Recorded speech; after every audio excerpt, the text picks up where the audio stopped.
I was 49 years old. My wife had passed away.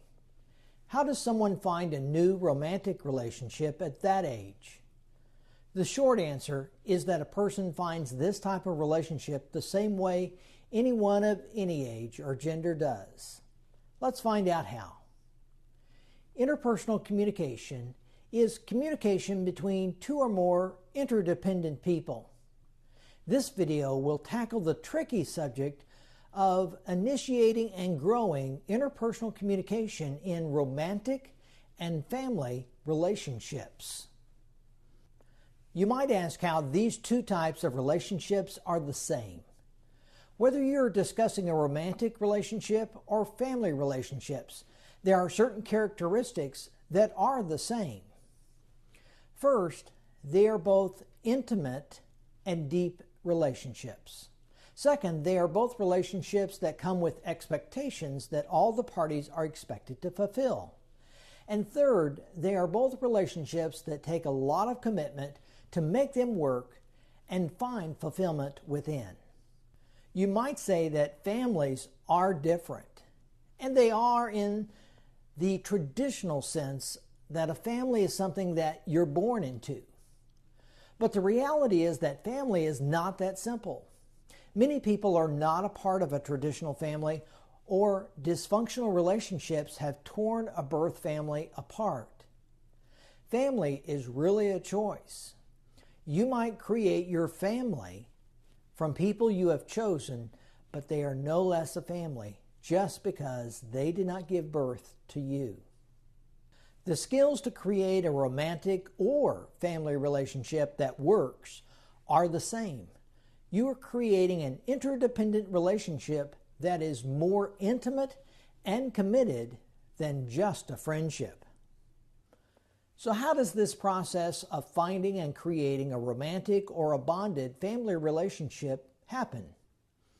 There are distinct steps that can be used to describe what usually happens. Number one, the initiating stage. This is where you meet. We many times stumble into people along the way in life that we connect to. Get to know who you really are, what you're really interested in and believe, and what makes you tick. This helps tremendously in finding other similar people. Number two, the experimenting stage. Remember the social penetration theory? This is where you share one layer of information at a time to another person. If they react well and reciprocate, we feel safe to share a bit more of ourselves. Intimate relationships have to go through this gradual and experimenting type of stage so that we can get to know each other.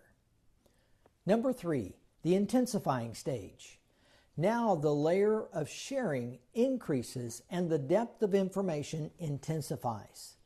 Time spent with each other increases, and there is an increasing desire to spend time with each other rather than other people. Number four, the integrating stage. In this stage, the relationship takes on an identification of its own. You both start using we statements. You begin to think of yourselves as a team.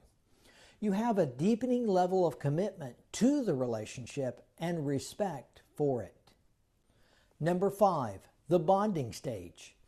If a relationship, romantic or family relationship, is to become bonded, there should be a statement of commitment, forming of a union, and a formal ceremony.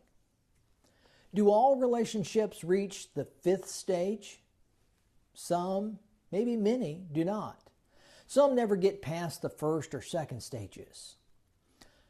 Problems can occur in intimate relationships for several reasons that might prevent this.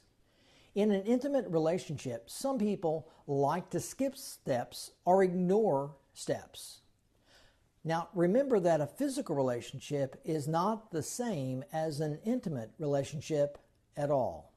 Sometimes people have problems when they enter an intimate relationship because they really don't know who they are, or they don't take the time and effort to really get to know the other person. What do they believe? How do they handle money? Or what are their dreams for the future? and a million other questions.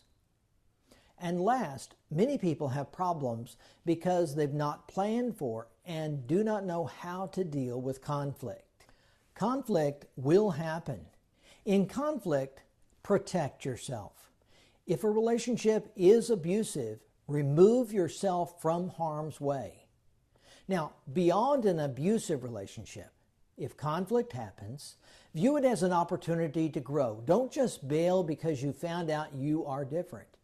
If an intimate relationship can be built, it can be rebuilt. Respect each other and be committed to resolving all conflict in a fair and equitable manner. Do all intimate relationships make it? No. The problem is that many intimate relationships, romantic or family, are not committed to working hard at the relationship, or the relationship was entered into for all the wrong reasons and few of the right ones. Or last, the individuals have no skills to resolve the inevitable problems.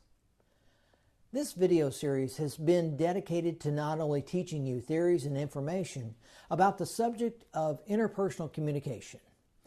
I've tried also to give you the skills to resolve problems and be more successful in your real life relationships. See you in the next video.